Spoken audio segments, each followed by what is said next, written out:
సద్గుణ రాశి నీ జాడలను నా ఎదుట నుంచుకొని గడచిన కాలం సాగిన పయనం నీ కృపకు సంకేతమే.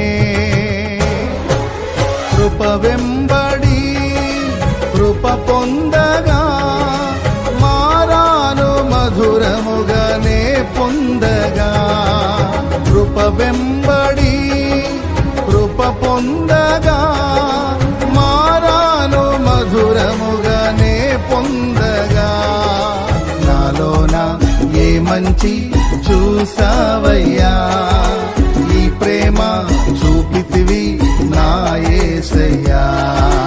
నాలోన ఏ మంచి చూసావయ్యా, ఈ ప్రేమ